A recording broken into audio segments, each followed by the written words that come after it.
charge, or post your name and number to GB14 PO Box 8690 Derby DE1 9TT. UK only. Entrance must be 18 or over. Lines close at 4 p.m. on the 1st of August. Please check the closing time if listening or watching on demand. Westminster, the ultimate clique. And you're fighting like rats in a sack. But here on the Camilla Tominey Show, we ask the questions the establishment media is too scared to ask. OK, let me ask you a straight question, because I know you're a straight-talking politician. Whether it's net zero, illegal immigration or law and order, nothing is off limits. You had the power then. Yeah, as I and say, now you've lost it. That's the Camilla Tominey Show, a politics show that's fearless. But no, let me finish my question if you don't mind, because it is my show. Sundays at 9:30, only on GB News, the People's Channel, Britain's news channel.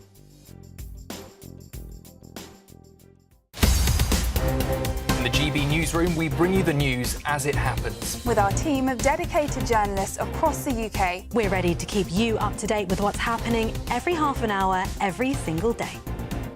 Bulletins here on GB News. The People's Channel. Britain's news channel.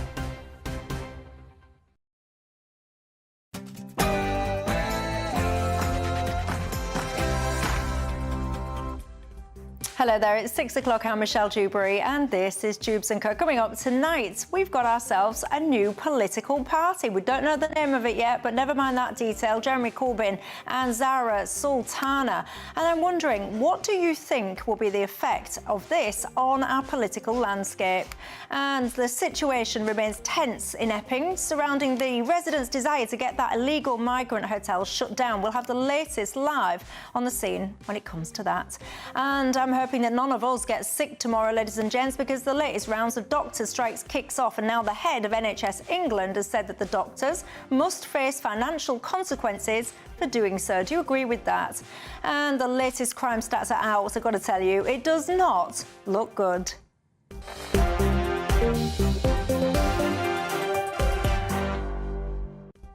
Alongside me tonight, my panel, I've got Kelvin Mackenzie, the former editor of The Sun, and Andy Twells, a political commentator. But before we get stuck in, let's cross live and give you your 6 o'clock news headlines.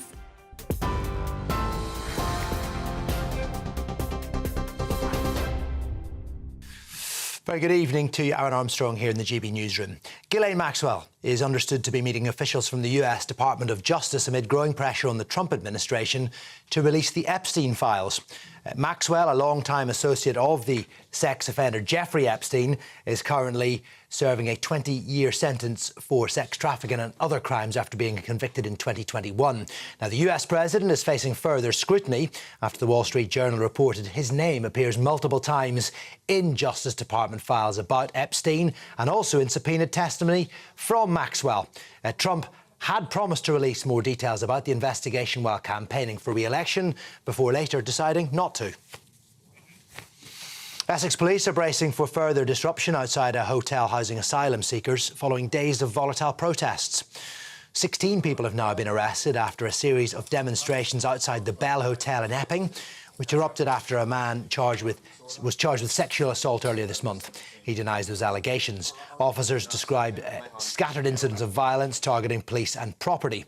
The chairwoman of the Police Federation, Tiff Lynch, says the disorder was not a troubling one-off. The Prime Minister and his Indian counterpart have hailed an historic day after signing a free trade deal worth £6 billion to the British economy. Under the agreement, it will be cheaper to export cars and whisky to India and Indian textiles and jewellery to the UK. The deal, which took nearly 3.5 years to agree, also sets out a plan to tackle illegal migration and work more closely on defence, climate and health. Mr Modi's described it as a new chapter in their shared history. Sir Keir Starmer's described it as the most significant trade deal since Brexit. A mother and her 2 children killed in a suspected triple murder in County Fermanagh have been named. Vanessa White, her son James and daughter Sarah died following the shooting near Maguire's Bridge. A 4th person, a man, remains in a serious condition in hospital. Police say all 4 members of the same household suffered gunshot wounds. Finally, Jeremy Corbyn and Zara Sultana have shared some details of their new formed political party, saying real change is coming. Mr Corbyn, the MP for Islington North, has said that the system is rigged. He's been calling for a mass redistribution of wealth and power, although he has denied that his new party can be for the left what Reform UK has done for the right. Reform only offer a message of division and blame. All they do is say that every social problem in our society is somehow or other the fault of extremely vulnerable minorities. They are a dangerously divisive force in our society. What we're offering instead is to bring people together so we collectively face the issues of poverty, the issues about bad housing, the issues of underfunded education. So we face those issues together. Reform are a road to danger, not a road to any improvement in people's lives. He says it's your party, although the name has yet to be determined. Those are your headlines. I'll be back with more in about an hour's time. For the very latest GB News direct to your smartphone, sign up to News Alerts by scanning the QR code or go to gbnews.com/alerts.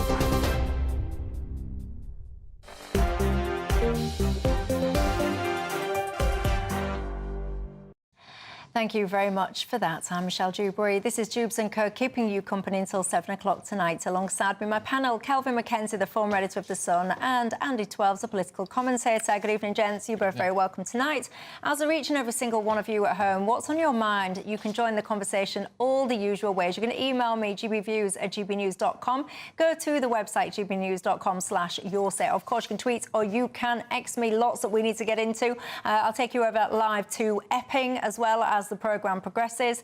Situation still very tense there. I want to talk to you as well about doctors' strikes and, of course, Jeremy Corbyn's new party. But before I get into that, it would be absolutely remiss of me not to give a quick nod to the absolute, utter legend, ladies and gents, Hulk Hogan. He has very sadly died today at 71 years old. I actually don't think that is any age at all, really. Apparently had a cardiac arrest.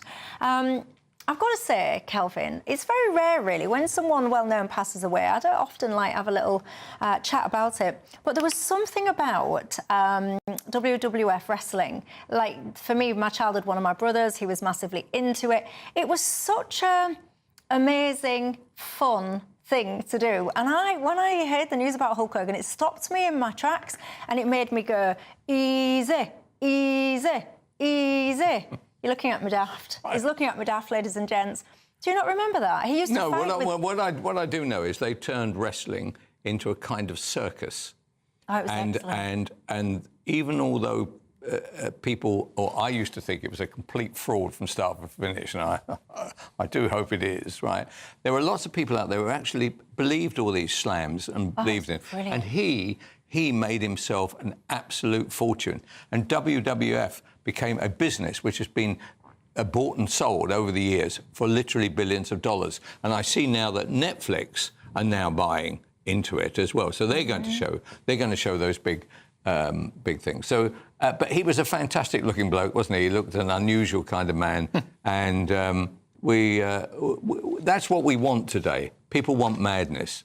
Well, I just think there was something... Was you into wrestling? Is it your thing, Andy, or not? Oh, not really, to be honest. Really? I enjoyed the theatre of it all, and I enjoyed the theatre. Well, I like as a genuine production value thing. I mean, it is nuts. It's wild, the whole entertainment of it. But I couldn't give you my top 10. I went to Butlins in Skegness the other day with my family, and they do... What is funny about that? What is funny about that? Well, first of all, why did you do that?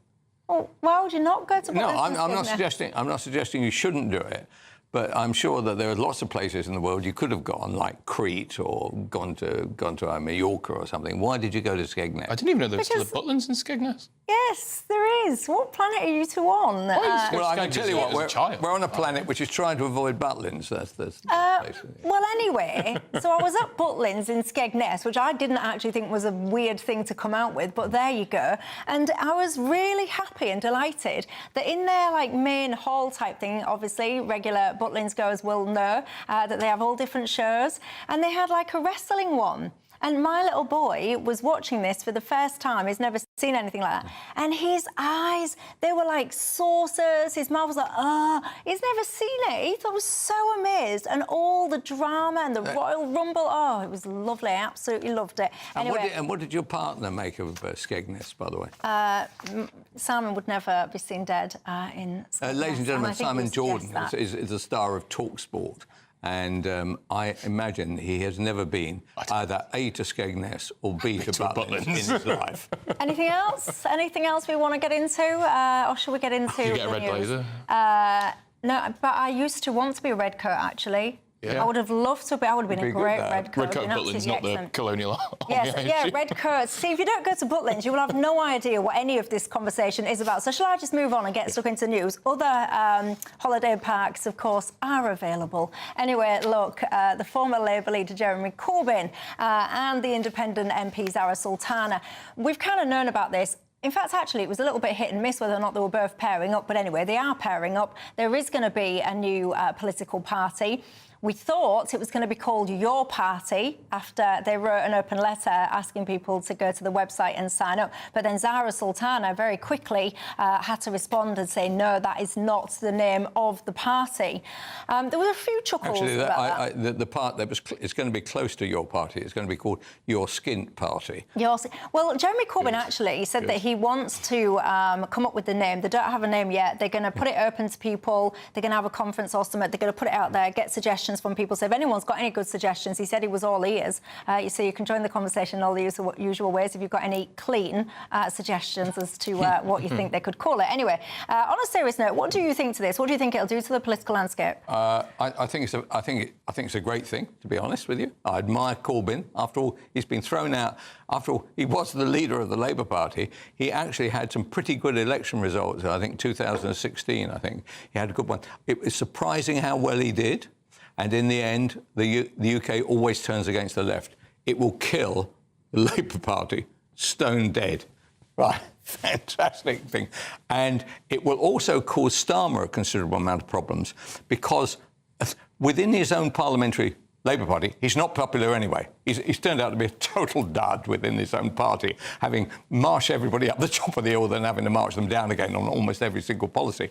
His problem now is to keep everybody happy from moving over towards a Corbyn-style position. I think he will actually go further left, which means, and this is the bad news for us, for the next 4 years, I think you'll see more tax rises and more union power.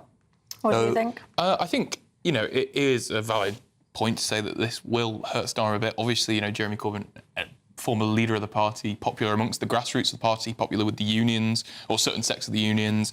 Zara Sultana, obviously, this isn't some fringe councillor starting this. This is two well-established sitting MPs. I think, to be honest, the person this does the most damage to is Zach Polansky, currently the deputy leader of the Green Party, running to be leader of the Green Party on a really eco-populist, kind of pretty Corbynite platform. And I think this will really kneecap the grassroots kind of momentum he was building as this credible alternative to the Labour Party. I wouldn't be shocked if, one or two of them subsume the other.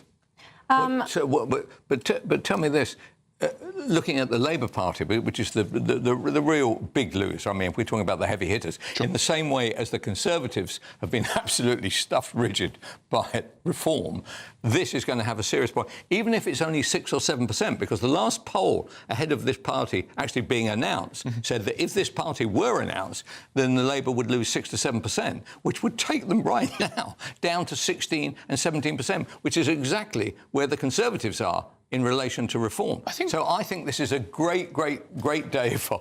So you're Nigel Farage, you're saying to yourself, do you know what? How fantastic. How much more good luck can I have? I think, 4 years is a long way away. The general election, assuming it's in 2029, could be sooner, but 2029, 4 years is a long time away. Corbyn was leader of the party for 5 years, and it was a rough 5 years. Brexit, the anti-Semitism crisis, towards the end, COVID. He's been an MP since, the late 80s? Is he going to have the energy to front a national movement by the time we get to 2029? Right, so there's a good point there. But that party has two strengths. It has Corbyn. I think he is a strength. For a certain percentage, a strength. Sultana, right, also a strength, bringing in the Islamic vote, bringing in the Muslim vote, right? So I could see that if Labour had a really bad run, and looking at our economy right now, you've got to believe that things don't look great for a while, I could see them going over 10 or 12%. And that would... So Starmer's period in office will be the biggest catastrophe, right, since, I can't remember, James Callaghan. There we are. Not Liz Truss. Possibly this. Well, Jeremy Corbyn was actually asked about, any similarities, any thoughts, all the rest of it, about Reform UK when it comes to Jeremy's new party. Take a listen to his response. Reform only offer a message of division and blame. All they do is say that every social problem in our society is somehow or other the fault of extremely vulnerable minorities. They are a dangerously divisive force in our society. What we're offering instead is to bring people together so we collectively face the issues of poverty, the issues about bad housing, the issues of underfunded education. So we face those issues together. Reform are a road to danger, not a road to any improvement in people's lives. Thoughts on that? Yeah, sorry. I think that is a really impactful kind of speech, and in a way that I don't hear that from Starmer. And it's genuine when it comes from Corbyn, because he's been peddling that nonsense now, literally, for the whole of his political life. And I think he will have an umbilical cord to a certain amount of voters. And I can see nothing but destruction ahead for the Labour Party, which I'm absolutely delighted to say. Well, I think, there was on another television station, there was this interesting segment. Another television station? There are other television stations. I find that hard. You should only watch GB News. None of them are as good as GB News, thank you very much. I think it was whether the quote was a Nigel Farage quote or a Jeremy Corbyn quote. It was, talking about Blair's invasion of Iraq, who they would have supported in the 92 miners' strike, who, all these different bits that you would have been either Corbyn or Farage, but it was actually quite surprising how similar their positions were on this. They are both populists. Yeah. They are both the outsider, the insurgents. So I think, if they are going to settle this party and really do it seriously, I wouldn't be surprised if they have the same kind of guerrilla insurgency that Reform have had, particularly on that grassroots and that council level. OK, so if that does happen, what is Starmer going to do about it? Oh, you'd have to ask Keir Starmer, I fear. Really? I thought you were being paid to give your views. Well, I think, to be honest, I think it's a case of empowering the Labour Party at its grassroots level. I think that's the way the Labour Party would beat Reform or Corbyn's left wing. There are some excellently talented working class people in the councils, in the trade union movement that appeal to normal people who watch GB News, people who read The Sun, people who don't vote Labour normally. We should be using that talent to appeal to them. That's what we should be doing. Now, you've had your chance. I'm afraid you're a busted flush now, Andy, with the best will in the world. Well, what do you reckon, guys? Would Jeremy Corbyn, Zara Sultana, would they tempt you over to them? Is there anything that can give you, convince you? Sorry, I'm getting distracted, so I'm laughing. The reason I'm laughing is because two reasons. I'm looking at the inbox. Lots of you are coming up with suggested names for the Corbyn party. I can't really read a lot of them out, to be fair. Some of them are calling... I can't really read many of them out. True Labour is a suggestion that I probably can read out. That's absolutely fine. The other thing that's making me laugh is people are not happy with you, Kelvin Mackenzie. Lord Snooty, I've been told. You are really upsetting the great people of Skegness. Keith says, can you tell him there's absolutely nothing wrong with Skegness, nor with Butlins? Jade W says, tell Kelvin to shut his snobby face up. Skegness is the best resort in the world. Doesn't matter if it's Butlins or anywhere else. See, there's a lot of love for coming through for Skegness. I didn't dare tell you, by the way, I was in the actual caravan park of Butlins. I didn't dare tell you that, but I wasn't even in a Shelley. That'd push him over the edge. Anyway, Steve, you've got in touch and said, Michelle, what you're talking about, Hulk Hogan was part of the WWE, not the World Wildlife Fund. You said WWF. I think you're a fan, Steve. Right back at you, my friend. You don't know what you're talking about, because actually the WWF used to be what it was called. Then the wildlife people that you mentioned, they bought a trademark dispute. Then it got renamed in the early 2000s to WWE. So there you go. You can't take me on, I'm afraid, when it comes to my Hulk Hogan knowledge. There you go. Anyway, look, let's talk about striking doctors after the break. I'll see you in a couple of minutes.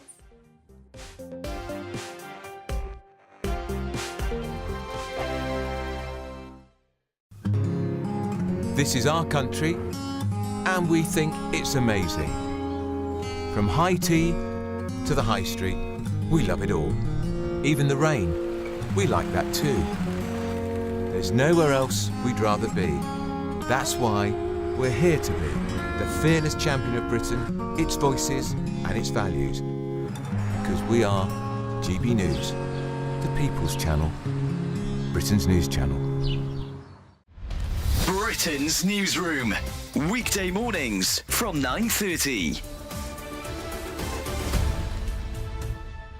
An amber heat alert remains in place across all of England until Monday morning. Well, joining us now, GB News reporter Jack Carson. Jack Carson, where are you? Tell us. Oh, he's rowing. Jack Carson, what a go on? Good morning. Good morning. Well, we're in the beautiful Stratford-upon-Avon, so we were on the big wheel earlier on, and one of the other beautiful things you can do is also row on the river as well. This is the Avon Boating Club. This has been going since the 1800s, 1898 it started. This boat over here on the right, that was bought brand new all the way back in the day, so it's historic here, and a lot of these boats are from the likes of the 1930s as well, and it's just absolutely beautiful. And it's this beautiful sunny weather. Here we are on the river. I've never rowed in my life before, but I think I've got the hang of it okay. But let's have a listen to a few of the people we've spoken to this morning about how they're enjoying the weather today. Yesterday I did start to think, right, I'm getting a bit sweaty and hot now, so yeah, but it's nice, isn't it? As long as there's a breeze, it's not too bad. Can't beat it. Literally the best thing ever. Yay! They make the most of it because the winter was terrible this year with all the rain, so this is payback. It makes us feel better, doesn't it? Bit of sun on our bones. It really does. Enjoying the weather, Will? Nice? Sunny? Chatty? Well, there you go. That's what some people have been saying to us this morning about how they're enjoying the weather. I think I've got myself into a bit of a pickle. Hopefully we're not going to capsize. I think other people might be a bit more experienced in the rowing. GB News, the People's Channel. You've read the headlines, you've heard what those in power have to say. How about now we actually get to the truth? They would pay attention. We go beyond the political theatre and tell you what's really going on behind the scenes. For a massive council tax hike, one of the biggest in the UK. Others follow their lines, but we go off script. You sound like a broken record. You say that week after week. Cutting through the narratives and giving you unique perspectives. That's Ben Leo tonight, Saturdays and Sundays from 9 p.m. on GB News, Britain's news channel.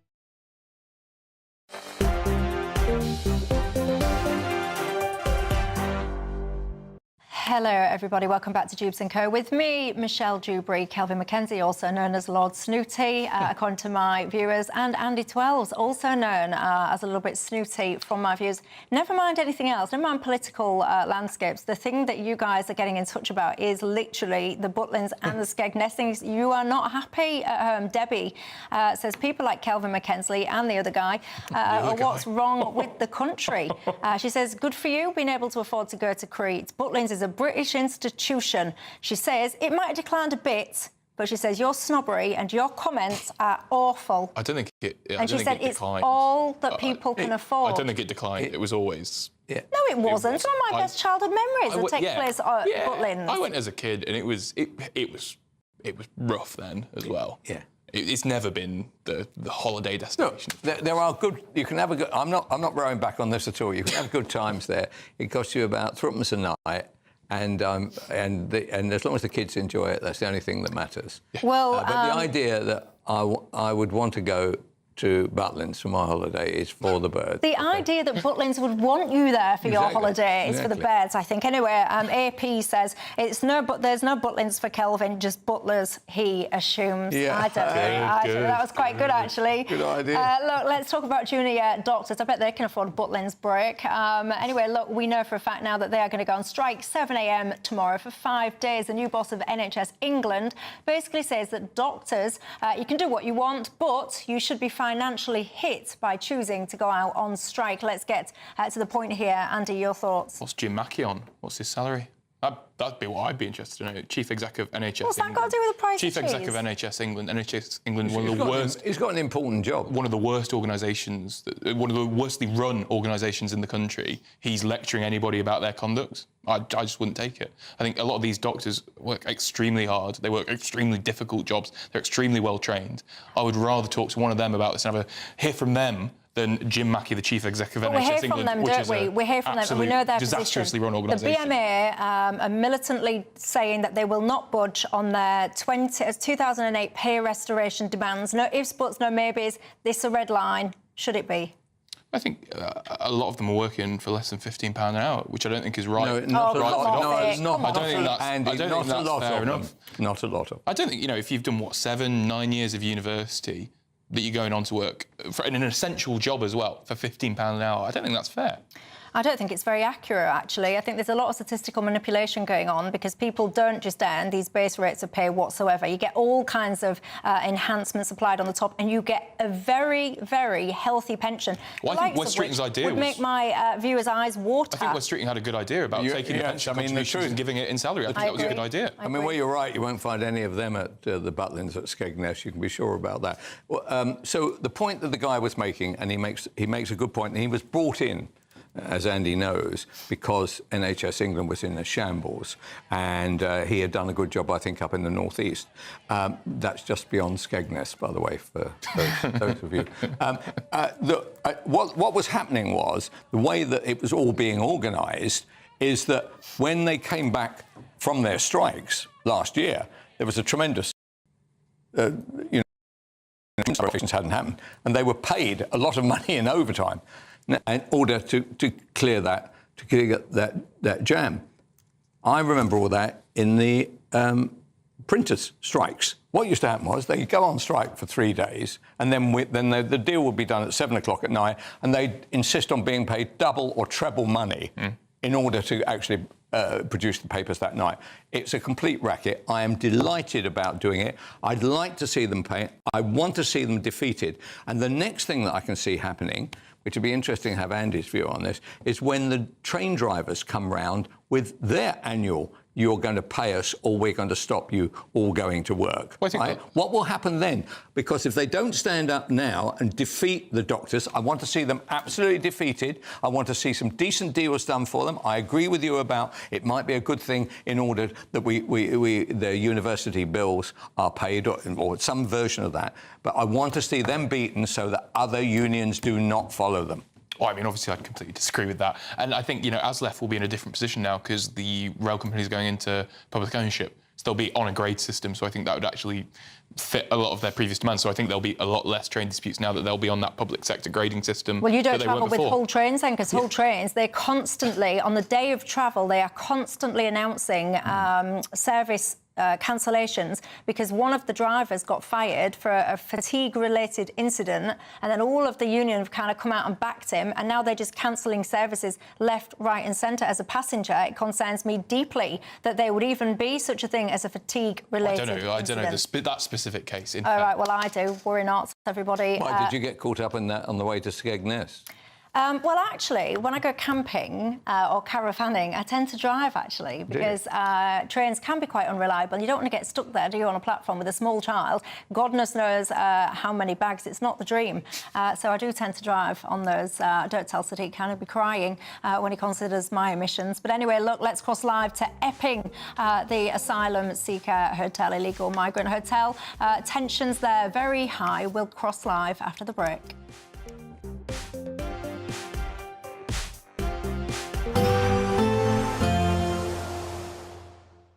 Ready to soak up that holiday sunshine?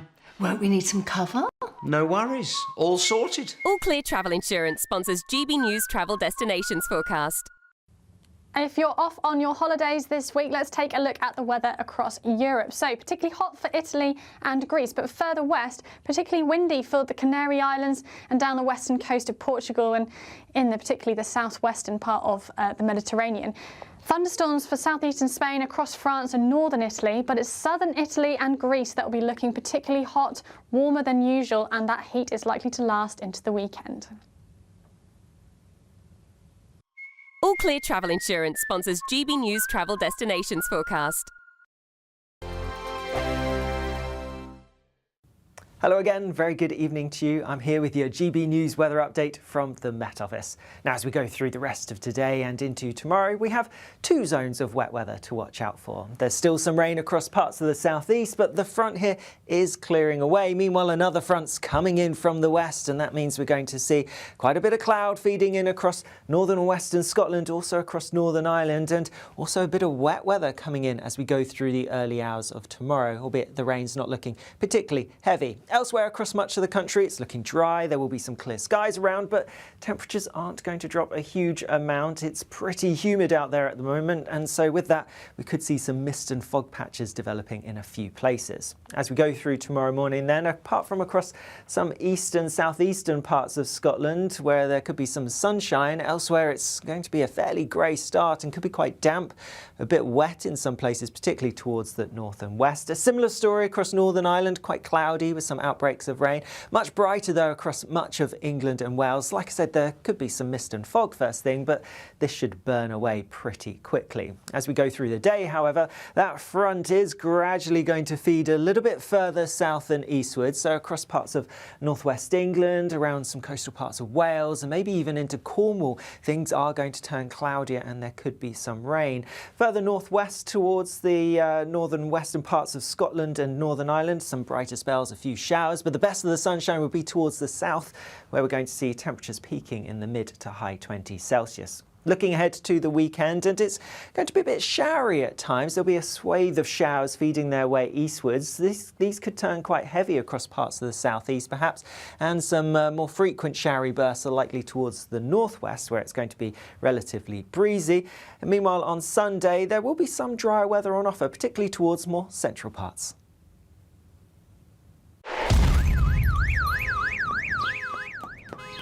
Crash Law 24 sponsors GB News Traffic and Travel Report. Good evening, this is the latest AI travel news from gbnews.com. Caution is advised on the A77 at Belfield due to pedestrians on the carriageway.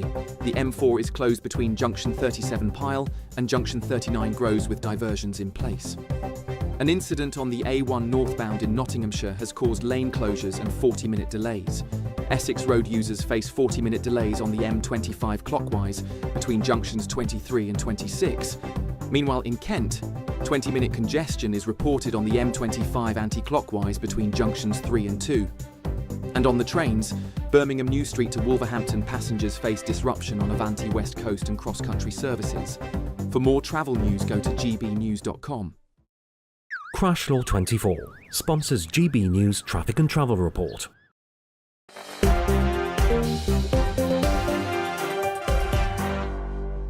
Hello everybody. If you're still watching, that is, if you've not been deeply offended by the comments at the start of this programme, then I thank you for sticking with it, because apparently Kelvin Mackenzie, former editor of The Sun, and Andy Twelves, the political commentator, have really, I'm not joking by the way, you've really offended a lot of people. Bernie, I like her, she says, I'm so offended. Listen to these two morons looking down their nose at Skegness and Butlins. And by the way, most of GB News viewers by default, it's a fantastic business employing thousands of British staff and providing holidays for 1.5 million people a year. All of this money goes into our economy. How dare these jumped-up morons talk down our seaside?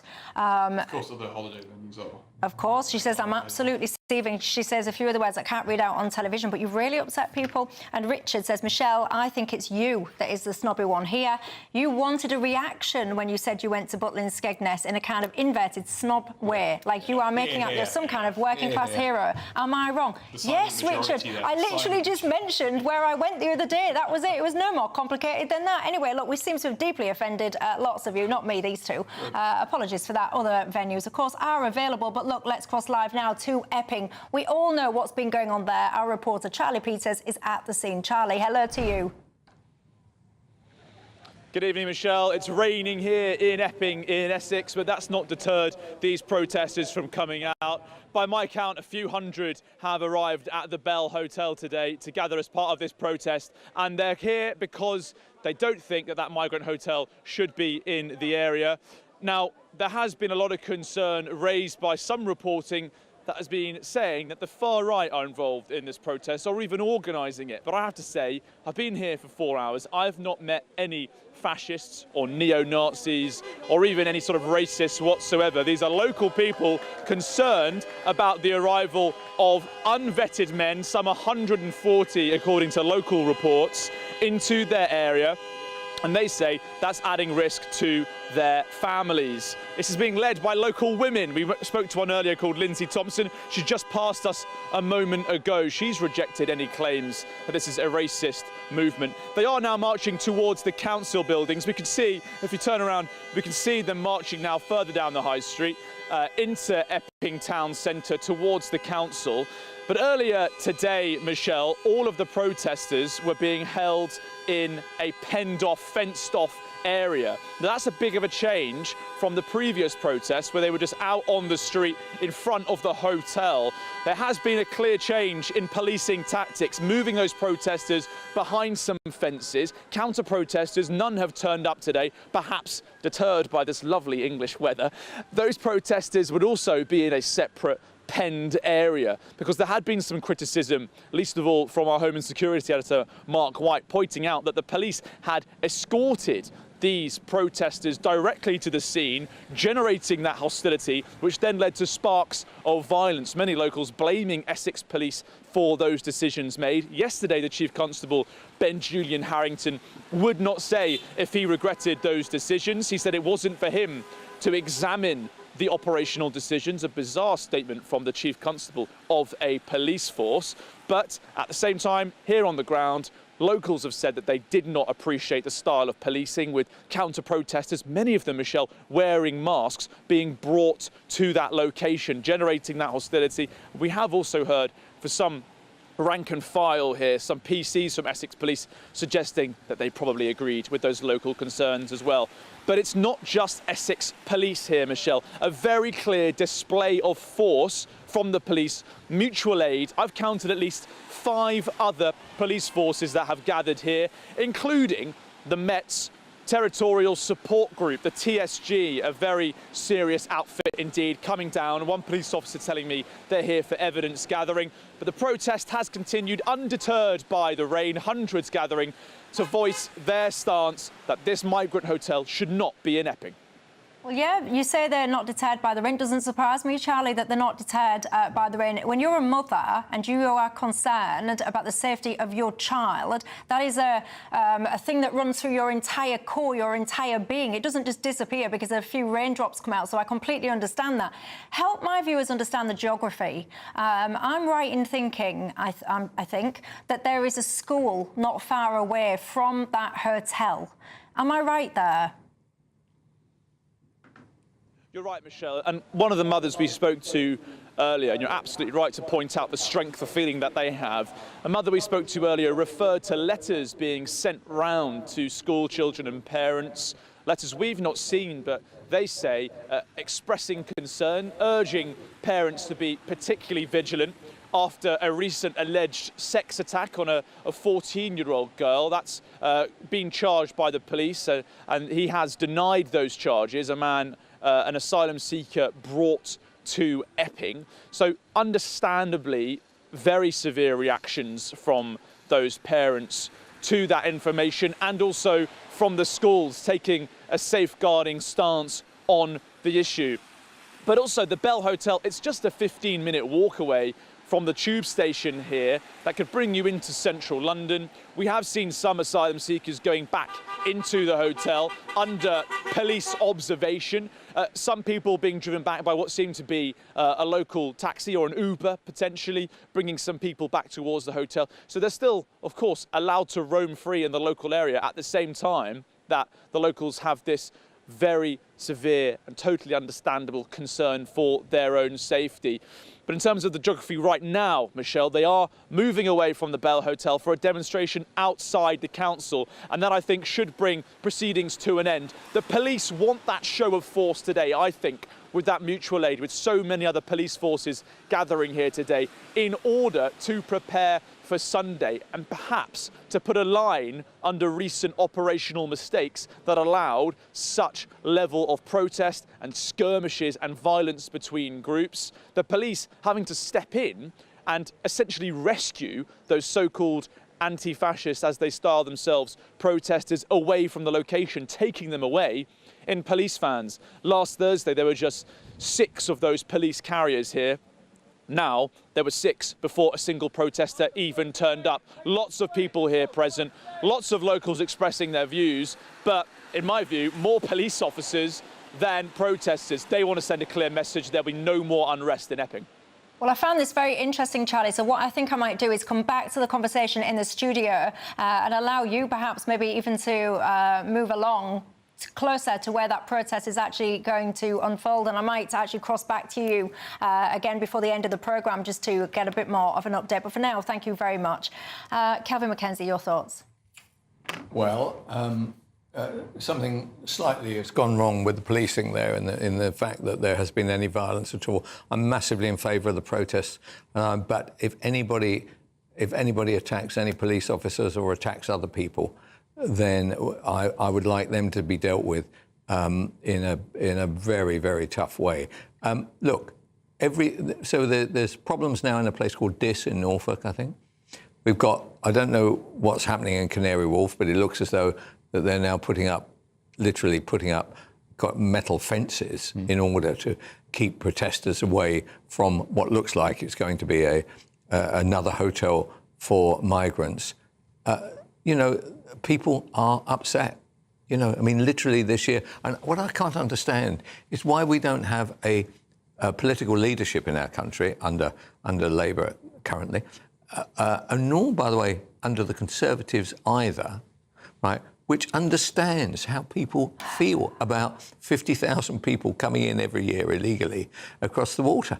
I don't understand why a Starmer wants to stand up in front of Modi and shake hands and say you've done a great deal and all the rest of it, right? Why doesn't he understand that this is really where the beating heart of the UK is right now, and one of the reasons why his own party is likely to disappear into oblivion unless he does something about it? I've got to tell you, I think Starmer's reaction to this, Andy, has been weak as anything. Why isn't the Prime Minister in Epping saying to locals, do you know what, I hear you. I hear you. I, too, don't think that actually the prime location for a hotel full of random men from cultures and all the rest of it unknown should be situated next to a school. I'm going to get on top of this. Don't worry. I've heard about what you think. I've got your concerns. They're noted. I'm making a difference. Why isn't that happening? I think he should be. I absolutely agree. You know, it'll be shocking to my colleagues that I agree with Kelvin and you on this issue. We're not that bad. I think it is shocking that he hasn't said anything about it or acknowledged it. But why do you think he hasn't? Well, I think it's probably this idea of if he just ignores it and doesn't give it airtime, then it'll die away and it'll kind of be a bit of unrest. Nothing like Southport last year, but it'll be some small protests and then die away. I think that's what he's hoping.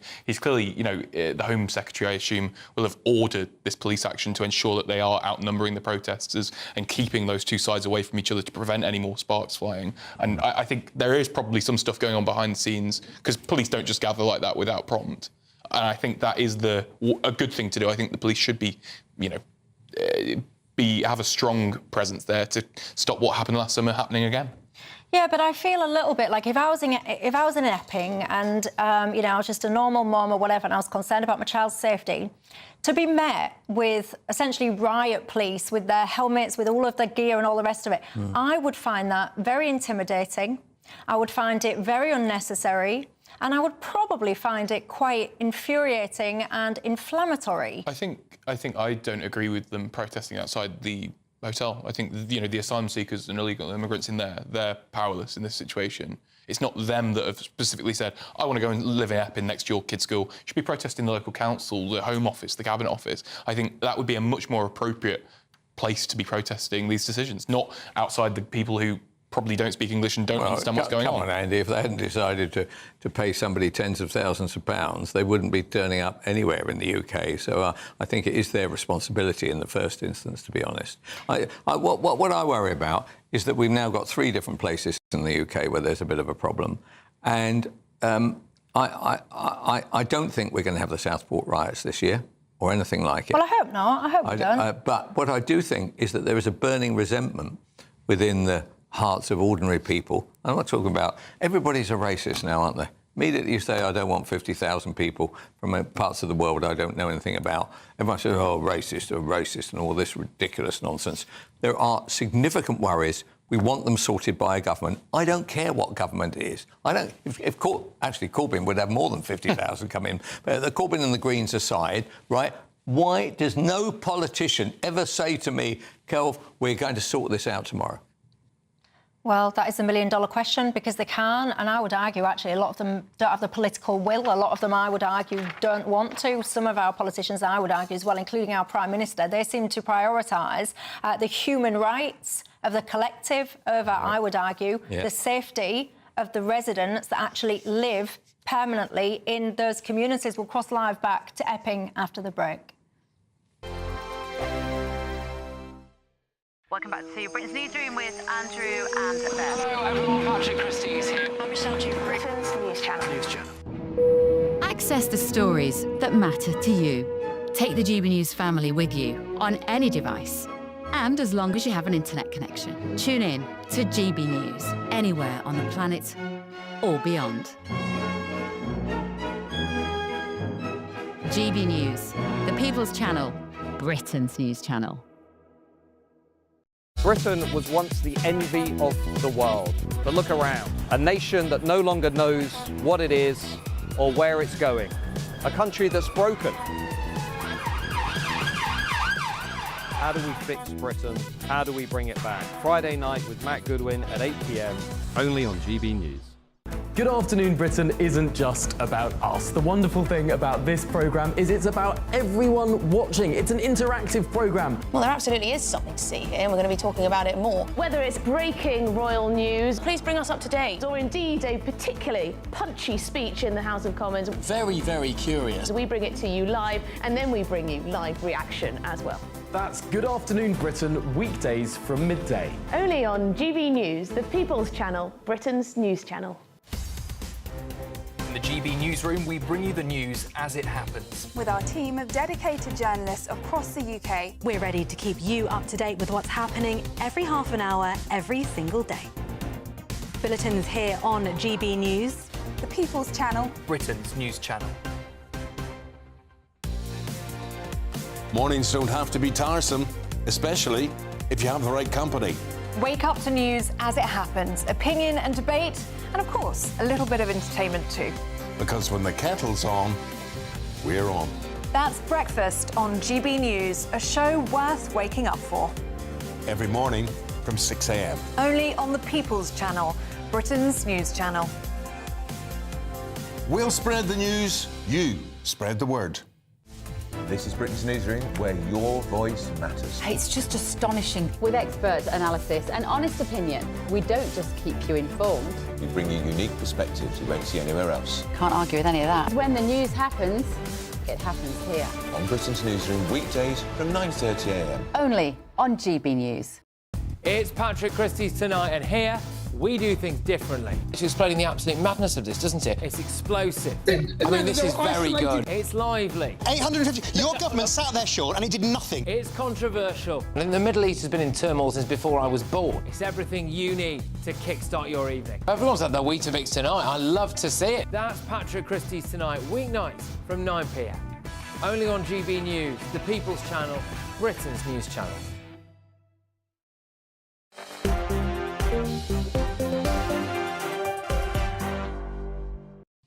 Hi there, Michelle Dewberry, Kelvin McKenzie and Andy 12s with you till 7. Maria on Twitter, she's got in touch and said, I agree with you, Michelle. Keir Starmer should be making his presence felt and he should be showing leadership over in Epping. Illegal migration and public safety is a key issue and it feels like Keir Starmer is doing nothing about it here in this country. Let's play you a clip of a mother, actually, who was one of the people that was protesting at Epping. Take a listen. We'll keep coming as long as that hotel is here, but I'm really worried about Sunday. We don't want any trouble. We've never wanted any trouble. And I really hope, I've seen so many social media posts calling for Antifa to come, to be asked to. I've seen more posts calling for action to this than local groups saying come and protest at the Bell. And I'm really, my daughter said I'll come with you on Sunday, and I said I don't think it's safe enough. I don't know that us ordinary people are safe in that arena. I really hope they don't come. Well, I've got to tell you, I think there's been lots of appeals for lots of different people from all kinds of sides to turn up there. Trevor, he says, Michelle, in my opinion, this whole thing is a deliberate attempt by this government to cause civil unrest, demonstrations and riots, etc., in order to usher in draconian measures like lockdowns, curfews and curbs on freedom of speech. What do you think to Trevor's point? Well, I don't really agree with that, actually. But what I do think is that this is what happens when you feel that a government is not dealing with a major problem. And therefore you get resentment, and resentment can lead to anger, and anger can lead to other aspects of life which are unattractive. And Starmer is just hoping that this in some kind of strange way simply goes away. Yeah, that's the point that Andy made. This is not going away. But I've got to tell you as well, I just think the optics of lots of this stuff, and to me it's not really very complicated, the optics of all of this. So you've got lots of people concerned about children's safety. You've shoved all these men next to a school. You've got one reported alleged incident. The person arrested denies it. But you've got issues already. So for me, if I was in charge of this scenario, I'd be taking a step back. It's really not difficult. I'd be going, right, step one, let's get this thing away from schools. Let's get that one gone, put them wherever. Step two, when you're opening things like Canary Wharf hotels, literally right now, while tensions are high, the optics of that look absolutely terrible. So I cannot understand why the likes of Yvette Cooper, Keir Starmer, they're not sitting there and going, not now. Do not do that. You're ferrying in brand new mattresses. My viewers would love a brand new mattress to sleep on. They'd absolutely love it. But sorry, go on then. I think one of the issues is, they can't just stop, because where are you going to put them? There are people still coming across the channel. I think you've got to stop them coming across the channel. Well, let me show you this. Put them somewhere. Let me show you this. You might remember, if you are a regular viewer, this clip. Let me play it for you. I've come down to Waterlooville because I'm helping my mum and dad out with an eye test, but bloody hell. This is definitely not what it was.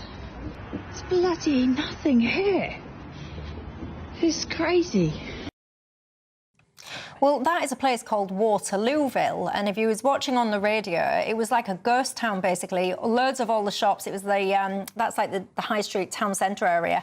It was absolutely deserted. Well, the latest idea that they're going to move 35 illegal migrants into what was a shop there. What do you think to that? Is that the solution? Because I can tell you residents there are not happy about that either. I don't think that is the solution at all.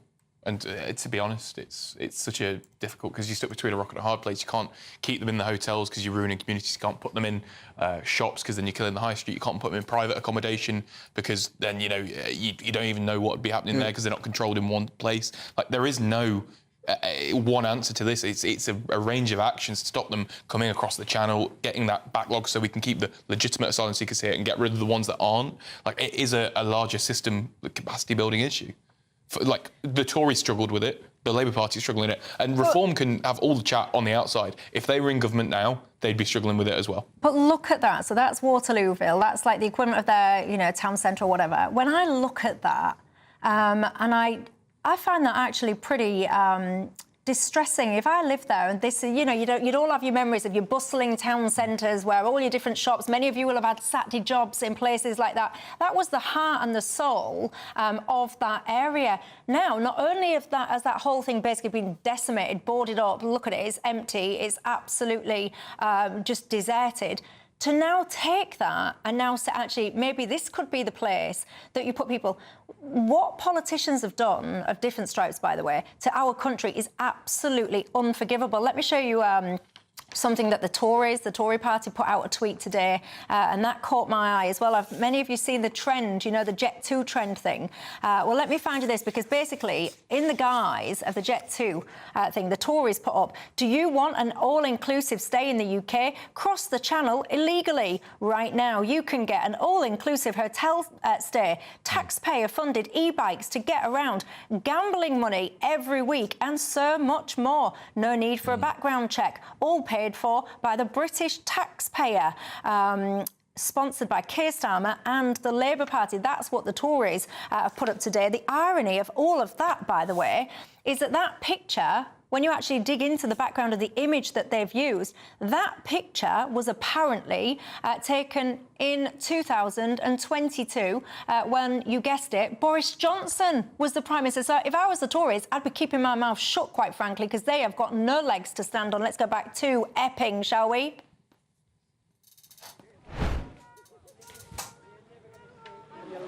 Charlie, tell us. Hi, good evening, Michelle. We're here at Epping. We're at the council location now. Just to my right, the council offices where the protesters have gathered on this side of the road. You can see hundreds of people have gathered, made their way over from the Bell Hotel. We've got a flag here that says the only way is Epping. Locals here expressing their concern about this migrant hotel. If you just come with me now, I want to speak to Lindsay Thompson, who was one of the organisers for this protest. Lindsay, very active. Very active. OK, Lindsay, why have you come today for this protest? Because this means so much to us. This town's been ruined. Our safety's being taken away from us, and this means a lot to us. So we're here in the rain with hundreds of police because it really matters to our town. And Lindsay, I spoke to a man earlier who said the reason he's doing this is because his daughter lives down the road. She feels scared to go outside after a recent sex attack. A man has denied that, but there is an ongoing investigation there. Are those concerns felt widely in Epping?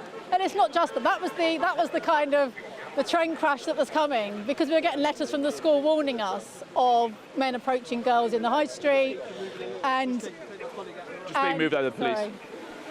Because children, the letters home from school were warning us, so that unnerves the children. And then, you know, if you've got 5 men standing on a street corner doing nothing, because they've got nothing to do, looking at girls going past in their tennis outfits and their gym clothes, it makes you feel very bloody uncomfortable. Where they put us today in the pen, that's our usual jogging run. We can't go there. That's opposite the Bell. They just sit there drinking all day. And we've seen lots of people coming here today. They are locals to Epping. There's been some people saying that people coming from outside of town to be part of this. I've never seen. I've been to like a couple of football matches in my life. I've been to QPR once on a dodgy day. I've never seen so much police for, which is essentially a bunch of mums and dads to Epping. Are you going to keep coming back here as long as that migrant hotel is present, or what will stop you? What will stop you? Nothing. Nothing will stop us until because it's our children.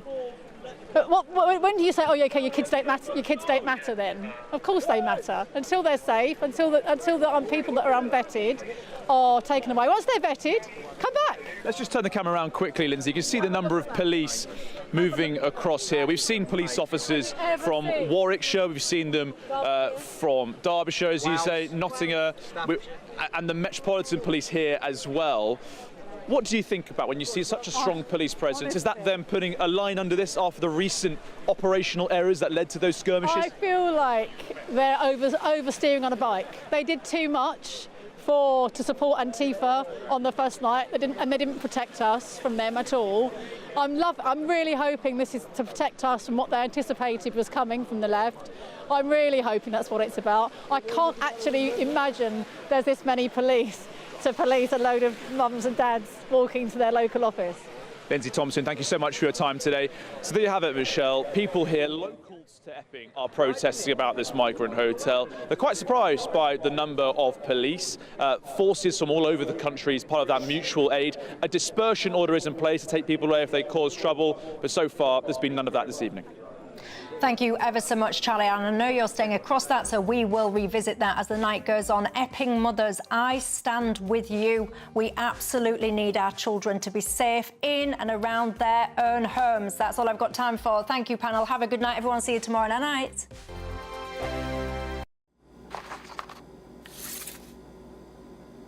Crash Law 24 sponsors GB News Traffic and Travel Report. Good evening, this is the latest AI travel news from gbnews.com. The A83 is closed at Barfad Bray, north of Tarbert, for overnight roadworks, no diversions, use hourly amnesties. The M4 is closed between junctions 37 and 39 with diversions. A crash on the A1 northbound closes one lane, causing 40-minute delays. Greater London faces M25 clockwise delays between junctions 24 and 26 due to congestion. And on the trains, disruption between Birmingham New Street and Wolverhampton affects Avanti West Coast services. For more travel news, go to gbnews.com.